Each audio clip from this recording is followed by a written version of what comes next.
بسم اللہ الرحمن الرحیم۔ بسم اللہ الرحمن الرحیم۔ الحمد للہ والصلاة علی اہلہا۔ عزیز طلبہ، السلام علیکم ورحمۃ اللہ وبرکاتہ۔ شرح العلوم اول کتاب الصلاۃ درس نمبر 10 میں علماء کی فلکیاتی تحقیقات پر شہید ثانی کا تبصرہ اور مناقشہ پیش کیا جائے گا۔ نماز ظہر کے وقت کی فلکیاتی تحقیقات پیش ہو رہی تھیں اور سایہ کے کم ہونے کا اور ختم ہونے کا قانون ذکر ہو رہا تھا۔ مکہ اور مدینہ کے عرض بلد کی تحقیق ہوگی۔ مکہ اور صنعاء کے متعلق علماء کی فلکیاتی تحقیقات اور شہید ثانی کا ان پر تبصرہ اور شدید نقد و نظر بھی آنے والا ہے۔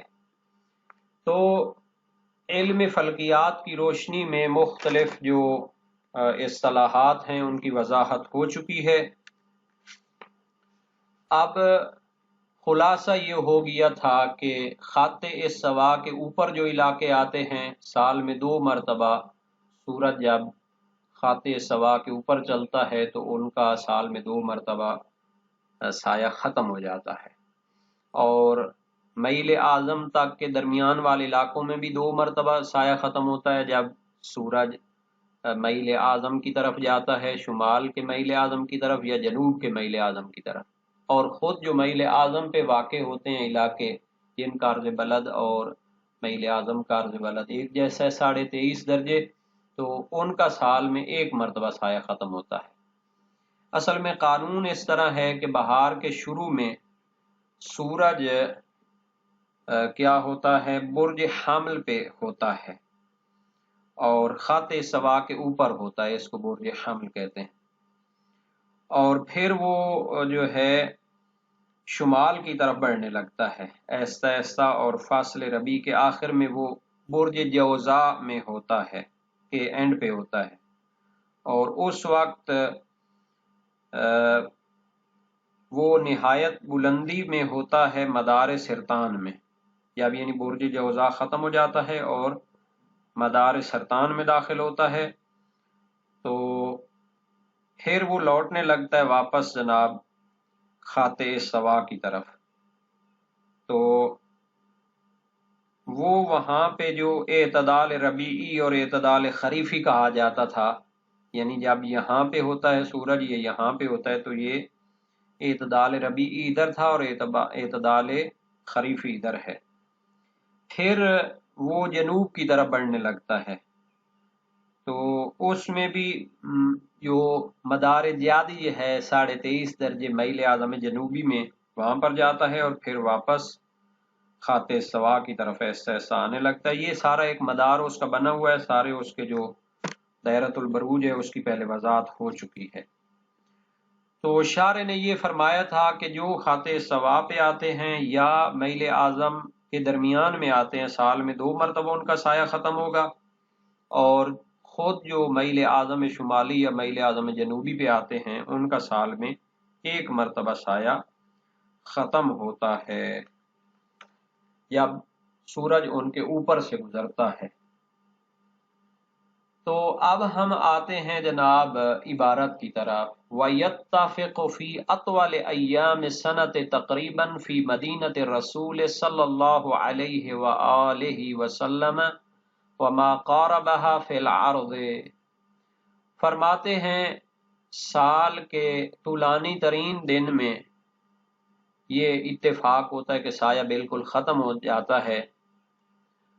یہ مدینہ نبوی صلی اللہ علیہ وسلم میں تقریباً یہ پیش آتا ہے، جو اس کے عرض البلد میں قریب قریب ہے۔ تقریباً کا کیوں لگایا ہے؟ چونکہ یہاں پہ تھوڑی سی باس ہے۔ میل اعظم شمالی میں سورج تو 23.5 درجے تک ہی آتا ہے بہر، جبکہ مدینہ منورہ کا جو عرض بلد ہے وہ ہے 25 درجے، 1.5 درجہ مدینہ تو رسول جو ہے وہ میل اعظم شمالی سے باہر کی طرف ہے، تو سورج بالکل اس کے اوپر سے تو نہیں گزرتا، لیکن چونکہ فاصلہ بالکل کم ہے 1.5 درجہ، تو ایسے محسوس ہوتا ہے کہ تقریباً سورج اس کے اوپر سے گزر رہا ہے۔ تو یہ کہنے کا معنی ہے۔ یعنی سال کے طولانی ترین دن میں تقریباً مدینہ نبوی میں یہ پیش آتا ہے، اور جو علاقے عرض بلد میں مدینہ کے مساوی ہیں، کیونکہ سورج اس وقت فقط 1.5 درجے کے فاصلے پر اس کے اوپر سے گزر رہا ہوتا ہے، اور یہ فاصلہ آنکھوں سے تو محسوس بھی نہیں ہوتا۔ مثلا علم فلکیات کی مہارت اور اس کے ٹیکنیکل اور فنی جو ہیں آلات وغیرہ سے یہ محسوس ہوتا ہے۔ تو یہ ہو گیا کہ مدینہ تو رسول کا تو صرف سال میں ایک ہی مرتبہ سایہ محسوس ہوتا ہے کہ وہ ختم ہو گیا ہے۔ وفی مکہ قبل الانتہاء ب26 یوما، اچھا مکے میں کیا ہوتا ہے؟ میل اعظم شمالی کی طرف پہنچنے سے 26 دن پہلے اس کا سایہ ختم ہوتا ہے۔ مکہ 21.5 درجے پہ ہے، عرض البلد اس کا شمال کی طرف 21.5 درجے پہ ہے، اور میل اعظم شمالی 23.5 درجے ہے، تو گویا کہ 2 درجے جو ہے وہ پہلے ہے۔ تو 26 دن پہلے سورج کے میل اعظم شمالی تک پہنچنے سے پہلے 26 دن، اور پھر اس کے میل اعظم شمالی سے واپس خط استوا کی طرف جانے کے 26 دن بعد میں بھی سال میں 2 مرتبہ اس کا سایہ ختم ہوتا ہے۔ مکہ میں قبل الانتہاء میل اعظم شمالی کے انتہا تک پہنچنے سے 26 دن پہلے اس کا سایہ ختم ہو جاتا ہے۔ ثم يحدث ظل جنوبی الى تمام المیل، پھر اس کا جو ہے نا سایہ پیدا ہو جاتا ہے یہاں تک کہ وہ تمام میل اعظم شمالی تک پہنچ جائے۔ وبعدہ الی ذلک المقدار، اور اس سے واپس آتے ہوئے بھی 26 دن اس کو لگتے ہیں۔ ثم یعدم یوما آخر، پھر ایک دن اس کا سایہ ختم ہو جاتا ہے جب واپسی پر وہ اس کے اوپر سے گزرتا ہے۔ والضابط، شہید ثانی اس کا قانون بیان کر رہے ہیں۔ قانون یہ ہے ان ما کان عرضه زائدا علی المیل الاعظم لا یعدم الظل فیہ اصلا، جس علاقے کا عرض بلد میل اعظم سے زائد ہو، 23.5 درجے تک میل اعظم شمالی یا جنوبی ہے، تو جس کا 30 40 50 60 70 80 90 تک عرض بلد ہوگا تو اس میں کبھی بھی سایہ بالکل ختم نہیں ہوگا۔ لا یعدم الظل فی اصلا، اس کا سایہ کبھی بھی مکمل طور پر ختم نہیں ہوگا۔ یہ 23.5 درجے شمال کی طرف میل اعظم ہے، یہ 23.5 درجے جنوب کی طرف میل اعظم ہے، تو اس کے اوپر لے کر قطب تک اور ادھر سے لے کر قطب شمال تک یہ سارے علاقے جو ہیں ان کے اوپر سے کبھی بھی سورج نہیں گزرتا، تو ان کا سایہ مکمل طور پر کبھی بھی ختم نہیں ہوگا۔ لا یعدم الظل فی اصلا، اس کا سایہ مکمل طور پر کبھی بھی ختم نہیں ہوگا۔ بل یبقى عند زوال الشمس منه بقیۃ تختلف زیادۃ ونقصانا ببعد الشمس من مسامۃ رؤوس اہلہ وقربها، بلکہ زوال شمس کے وقت اس کا کچھ نہ کچھ حصہ سائے کا باقی رہے گا، جو طول اور کمی میں، زیادتی اور کمی میں مختلف ہوگا کہ سورج ان علاقوں کے سر سے کتنا دور ہے۔ اگر زیادہ دور ہوگا تو جو اس کا سایہ ہوگا وہ زیادہ رہ جائے گا، اگر وہ اس کے قریب قریب ہوگا تو پھر اس کا سایہ بہت کم رہ جائے گا۔ جیسا کہ یہاں پر دیکھ سکتے ہیں جو 30 درجے پہ ہوں گے ان کا سایہ کم رہ جائے گا، جو 40 70 درجے پر ہوں گے تو ان کا سایہ بہت زیادہ بڑھ جائے گا، پھر آگے بڑھنا شروع ہو جائے گا۔ تو یہ تو پہلا قانون ہو گیا۔ وما كان عرضه مساويا للمیل يعدم فيه يوما، اور جس کا عرض بلد میل اعظم کے برابر ہوگا تو اس میں سال میں صرف ایک مرتبہ سایہ بالکل ختم ہوگا۔ وهو اطول ایام السنۃ، میل اعظم شمالی کی نسبت یہ سال کا طولانی ترین دن ہوتا ہے جب میل اعظم پہ آتا ہے، اور اس کا سایہ اس دن بالکل ختم ہو جاتا ہے۔ وما كان عرضه انقص منه، اور جس کا عرض بلد کم ہوگا، کا مکہ و صنعاء، جیسے مکہ ہے اور صنعاء یمن میں ہے۔ مکہ کا 21.5 درجے ہے عرض بلد، یہ قریب قریب ہے اس میل اعظم کے۔ تو جب 26 دن اس کے میل اعظم تک پہنچنے سے پہلے جب اس کے اوپر سے گزرے گا پھر بھی اس کا ختم ہو جائے گا، اور جب واپس جاتے ہوئے اس کا جناب علی اس کے اوپر سے گزرا تو بھی اس کا سایہ بالکل ختم ہو جائے گا۔ اور صنعاء کیا ہے؟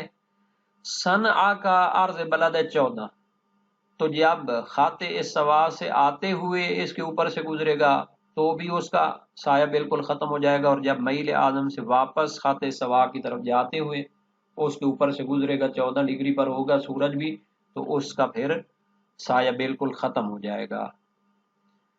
یعدم فیہ یومین، اس کا 2 دن جو ہے نا جی وہ ختم ہوگا سایہ۔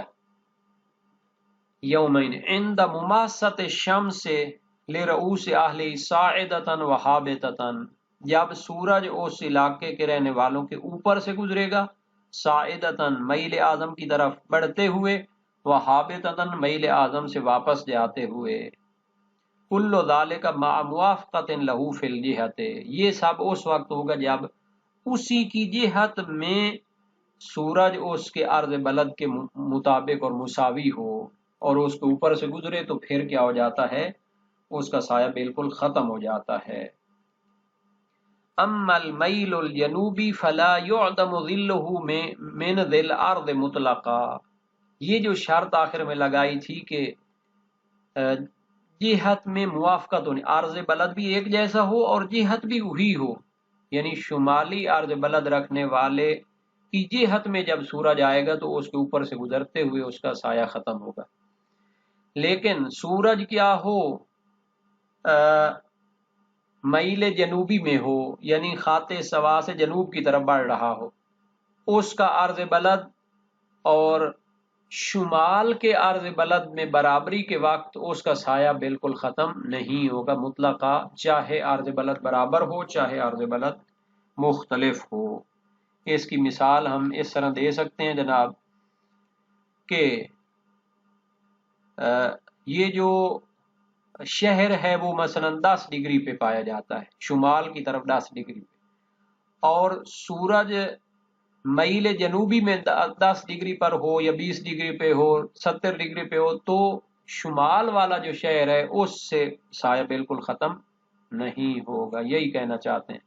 اما المیل الجنوبی، یہ جو میل جنوبی ہوگا جب وہ سورج خط سوا سے جنوب کی طرف جا رہا ہوگا، تو جس کا عرض بلد شمال کی طرف سے اس کے برابر ہو یا برابر نہ ہو، اس کا سایہ بالکل ختم نہیں ہوگا، یعنی من ذی الارض الشمالی مراد ہے یہاں، من ذی الارض الشمالی، کیونکہ میل شمالی ہوتا اور اس کا عرض بلد برابر ہوتا تو پھر اس کا ختم ہو جاتا، لیکن اگر وہ کیا ہو مخالف میل میں ہو تو پھر شمال والی طرف میں مطلقاً اس کا سایہ ختم نہیں ہوگا، چاہے وہ عرض بلد مساوی ہو یا نہ ہو۔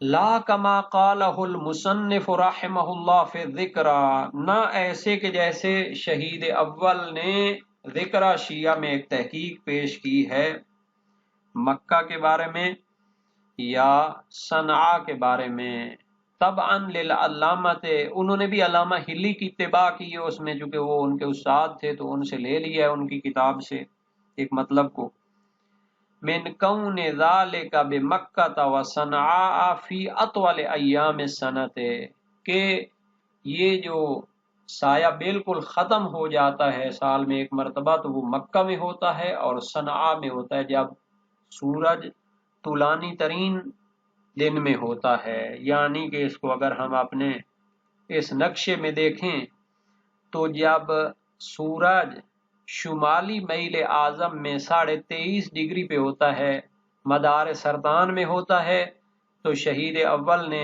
علامہ ہلی کی اتباع میں فرمایا کہ وہ مکہ میں ہوتا ہے طولانی ترین دن کے وقت اور صنعاء میں ہوتا ہے۔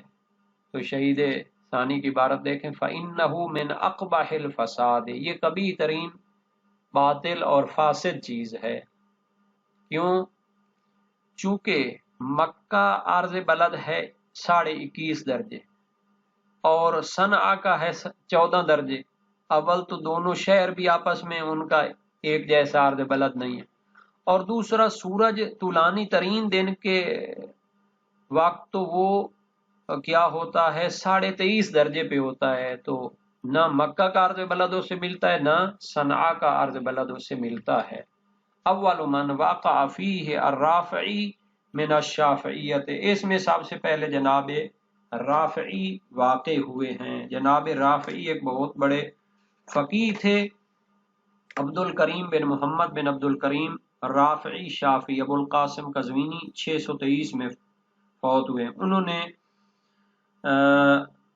علامہ جو تھے غزالی کی کتاب کی شرح لکھی ہے، اور ان کی جو شرح ہے فتح العزیز فی شرح الوجیز کے نام سے بڑی مشہور شرح ہے، تحقیقی شرح ہے، لیکن ظاہر ہے کہ بعض جگہوں پہ اشتباہات بھی ہو جاتے ہیں. سب سے پہلے رافعی عبد الکریم رافعی نے شافعیہ کے جو امام اور ایک فقیہ تھے، انہوں نے اس اشتباہ کو پیش کیا، کہا کہ مکہ اور صنعا طولانی ترین دن کے وقت ان کا سایہ ختم ہو جاتا، حالانکہ مکہ 21.5 پہ اور صنعا 14 درجے عرض بلد پہ ہیں. اصلاً یہ بات ٹھیک نہیں ہے. ثم قلدہ فیہ جماعت منا ومنہم من غیر تحقیق للمحل، پھر اس کی ایک جماعت نے اس بات میں تقلید کر لی. شیعہ علماء میں سے بھی بہت سارے تھے اور اہل سنت کے بہت سارے علماء نے بھی اس کو لے لیا. اصل میں ہوتا یہ ہے کہ ایک عالم جب ایک تحقیق لکھ دیتا ہے تو دوسرے پھر اس پر بعض اوقات اعتماد کر لیتے ہیں. من غیر تحقیق للمحل، اور اس محل کے عرض البلد کی تحقیق نہیں کی. عرض البلد کو چیک کر لیتے علم فلکیات کے حوالے سے تو مکہ 21.5 میں تھا اور صنعا 14 عرض بلد میں تھا. تو اصلاً یہ غلطی ان سے نہ ہوتی، اشتباہ نہ ہوتا. وقد حررنا البحث فی شرح الارشاد، ہم نے اس تحقیق کو اور بحث کو کہاں پہ پیش کیا ہے؟ شرح ارشاد میں. علامہ شہید ثانی کی ایک کتاب ہے ارشاد، کیا اس کا نام ہے، روض الجنان فی شرح ارشاد الاذہان. تو اس میں بڑی طولانی تحقیقیں پیش کی ہیں، اور اس کا خلاصہ یہی ہے کہ چونکہ عرض البلد اس کا نہیں ملتا تو اس وجہ سے یہ کہنا ٹھیک نہیں ہوگا کہ طولانی ترین دن کے وقت اس کا سایہ مکے اور صنعا میں ختم ہو جاتا ہے. وَإِنَّمَا لَمْ يَذْكُرْ الْمُصَنِّفُ هُنَا حُكْمَ حُدُوثِهِ بَعْدَ عَدَمِهِ لِأَنَّهُ نَادِرٌ فَاقْتَصَرَ عَلَى الْعَلَامَةِ الْغَالِبَةِ.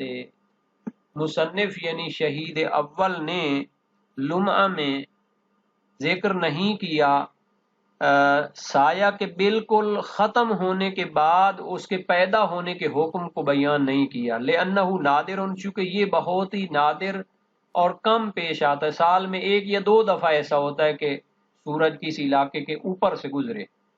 تو سال میں 365 دن ہوں تو 1-2 دن اگر اس سے نکال دیے جائیں تو باقی 360 دن 64 دن تو ہیں جن میں سایہ اصلاً ختم نہیں ہوتا. تو انہوں نے پھر اس کے نادر ہونے کی وجہ سے اس کو بیان نہیں کیا، اور علامت غالبہ جو 360 یا اس سے زیادہ دنوں کی علامت ہے اس پر اکتفا کر لیا ہے. شہید ثانی فرماتے ہیں وَلَوْ عَبَّرَ بِظَهُورِ الظِّلِّ فِي جَانِبِ الْمَشْرِقِ، اگر وہ تعبیر ایسے لگاتے پیش کرتے کہ مشرق کی جانب میں جب سایہ ظاہر ہو، یہ تعبیر انہوں نے کما صنع فی رسالۃ الالفیت، رسالہ الفیہ میں بھی یہ تعبیر پیش کی ہے. لا شامل القسمین بعبارت وجیزہ، تو یہ عبارت ظہور ظل والی وہ دونوں قسموں کو شامل ہوتی اور عبارت بھی بڑی مختصر ہوتی. یعنی سایہ کیا ہو جائے جب مشرق کی طرف ظاہر ہو جائے تو پھر وہ کیا ہوتا ہے، زوال کا وقت ہوتا ہے اور نماز ظہر کا وقت ہو جاتا ہے. یہ تعبیر کرتے تو بالکل ختم ہونے کے بعد پیدا ہونے کو بھی شامل ہوتا اور انتہائی کم ہونے کے بعد آگے بڑھنے کو بھی شامل ہوتا.